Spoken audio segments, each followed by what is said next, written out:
Srinivasa Ramanujan, born Srinivasa Ramanujan Iyengar on the 22nd of December 1887, and he passed away on the 26th of April 1920. He was an Indian mathematician who lived during the British rule in India. Though he had almost no formal training in pure mathematics, he made substantial contributions to mathematical analysis, number theory, infinite series, and continued fractions, including solutions to mathematical problems then considered unsolvable. Srinivasa Ramanujan was born on December 22, 1887, in the town of Erode in Tamil Nadu in the southeast of India. His father was K. Srinivasa Iyengar, an accounting clerk for a clothing merchant. His mother was Komala Tamala, who earned a small amount of money each month as a singer at the local temple. The Man Who Knew Infinity is a 2015 British biographical drama about the Indian mathematician Srinivasa Ramanujan, based on the 1991 book of the same name by Robert Kennigan.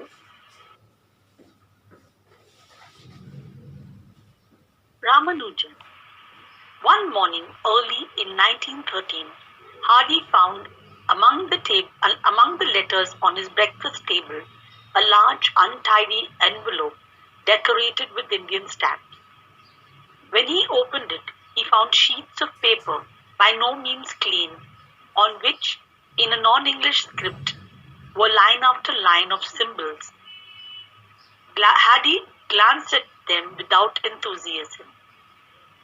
He felt, more than anything, bored. He glanced at the letter written in halting English, signed by an unknown Indian, asking him to give an opinion of these mathematical discoveries.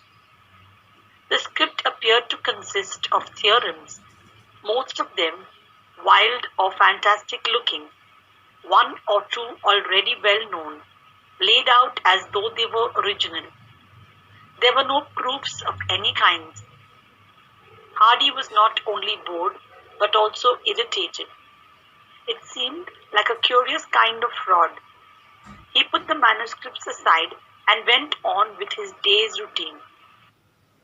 In the first unit, we are introduced to Ramanujan and his mentor, Gottfried Hardy.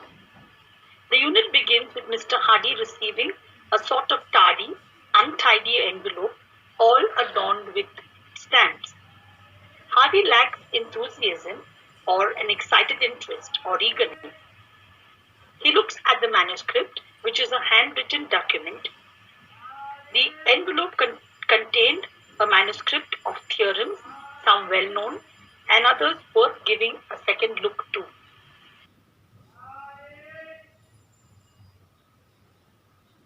After lunch, he loped off for a game of real tennis in the university court. Loped off, walked with easy strides. If it had been summer, he would have walked down to Fenner's to watch cricket. Fenner's was the Cambridge University Cricketing Club. In the late afternoon, he strolled back to his room.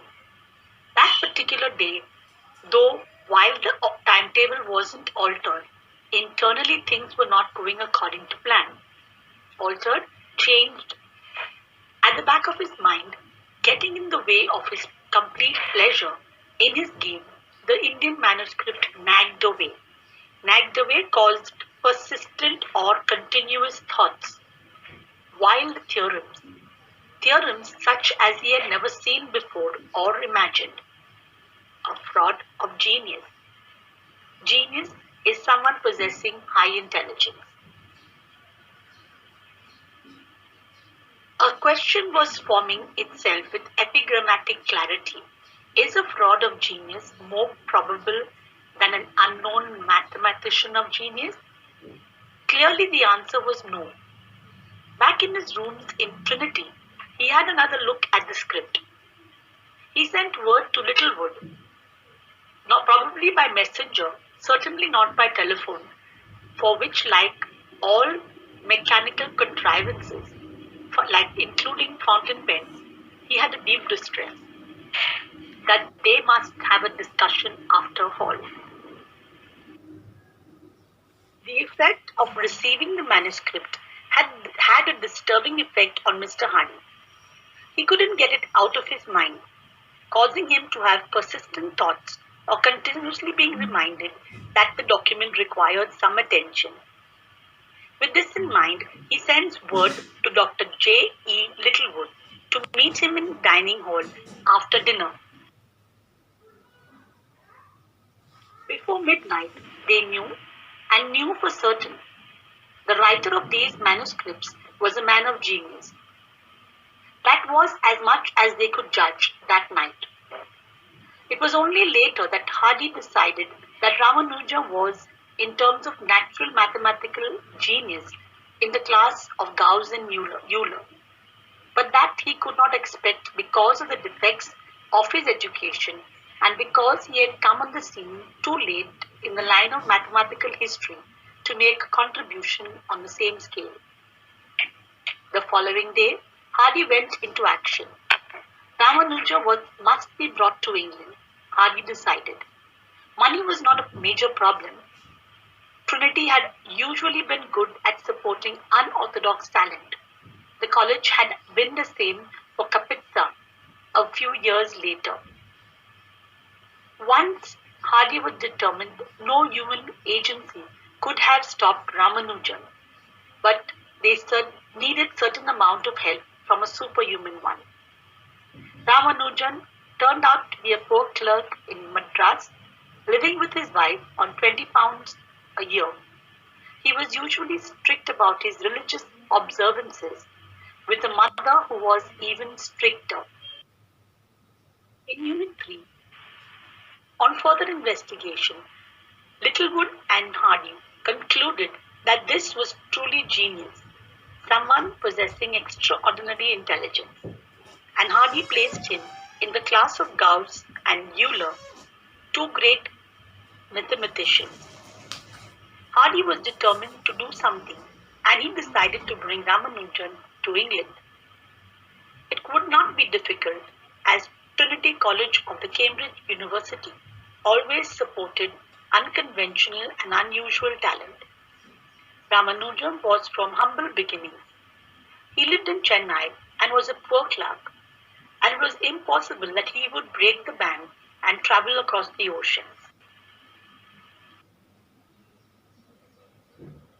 It seemed impossible that he could break the bank and cross the water. Fortunately, his mother had the highest respect for the goddess of Namakkal. One morning, Ramanujan's mother made a startling announcement.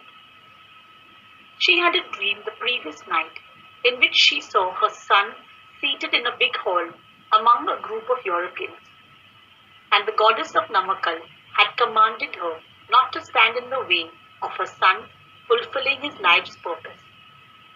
This, says Ramanujan's Indian biographers, was a very agreeable surprise to all concerned. In 1914, Ramanujan arrived in England. So far as Hardy could detect, though in this respect I should not trust his insight far, Ramanujan, despite the difficulties of breaking the caste laws, did not believe much in theological doctrine, except for a vague pantheistic benevolence, any more than Hardy did himself. But he did certainly believe in ritual. When Trinity put him up in the college within 4 years, he became a fellow. There was no Alan St. Auburn self-indulgence for him at all. Hardy used to find him ritually changed into his pajamas, cooking vegetables rather miserably in a frying pan in his own room. Ramanuja's mother, who was a strict believer in rituals, would have been an obstacle or a barrier in letting her son go abroad. But one morning, she makes a shocking, surprising announcement. She gives her permission and says that the goddess of Namakkal,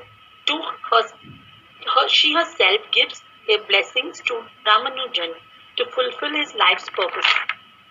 In 1914, Ramanujan arrived in England. Ramanujan is a man of simple means with simple pleasures. Here, Ramanujan's religious beliefs are explained. Let us continue. Their association was strangely touching one.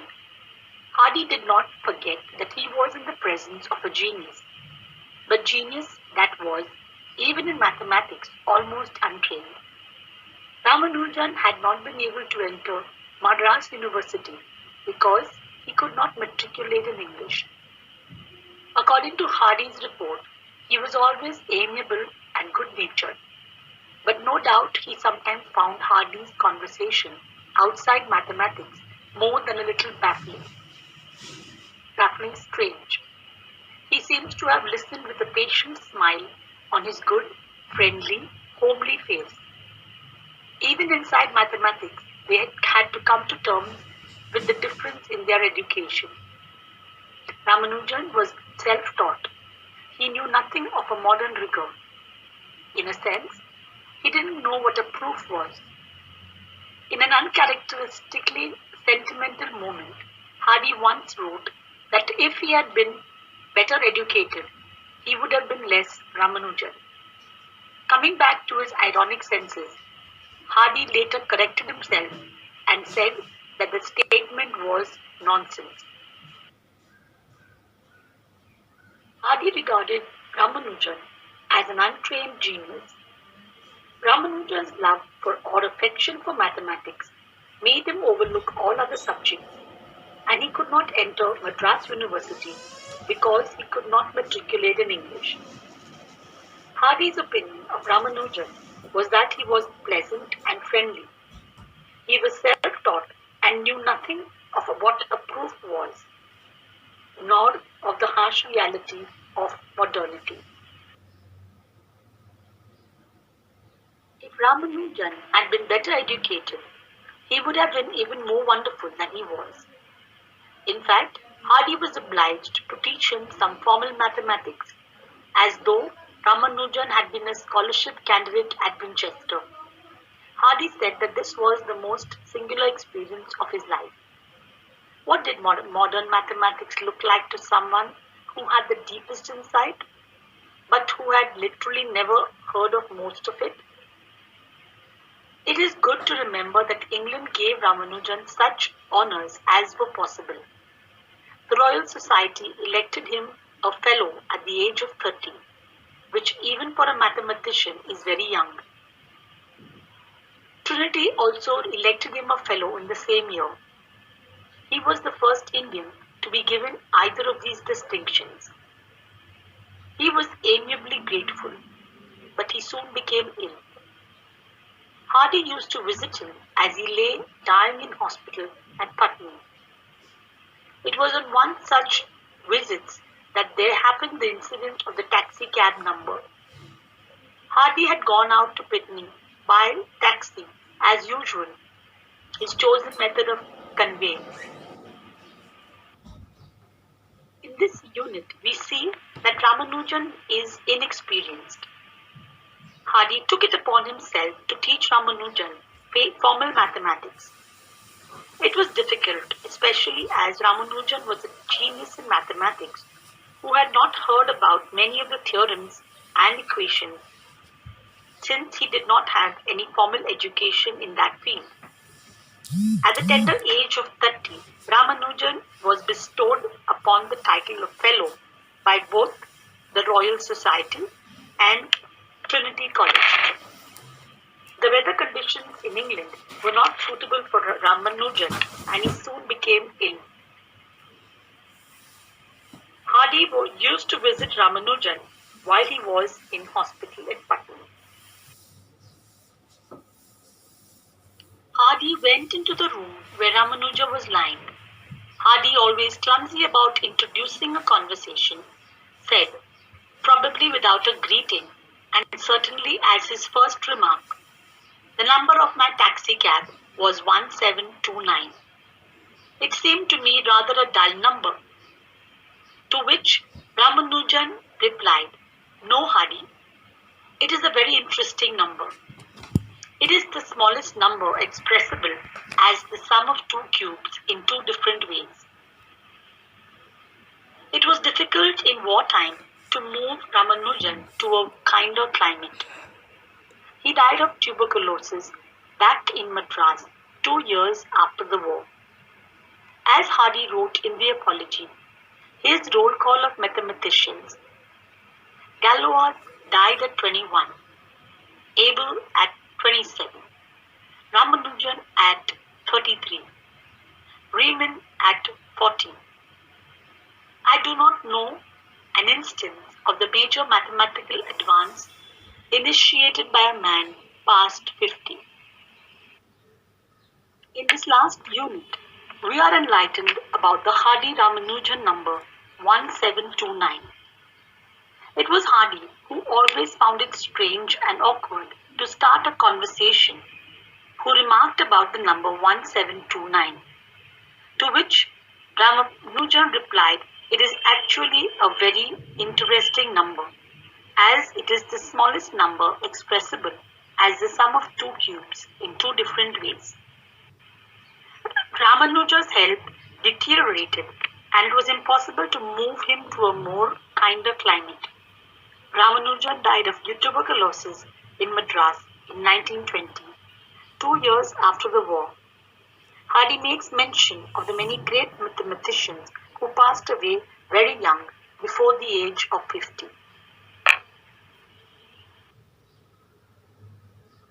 In a famous anecdote, Hardy took a cab to visit Ramanujan. When he got there, he told Ramanujan that the cab's number 1729 was rather a dull one. Ramanujan said, "No, it is a very interesting number. It is the smallest number expressible as the sum of two cubes in two different ways. That is, 1729 is equal to 1 raised to the power of 3 plus 12 raised to the power of 3, which equals to 9 raised to the power of 3 plus 10 raised to the power of 3. This number is now called the Hardy-Ramanujan number, and the smallest number that can be expressed as the sum of two cubes in n different ways have been dubbed taxi cab numbers.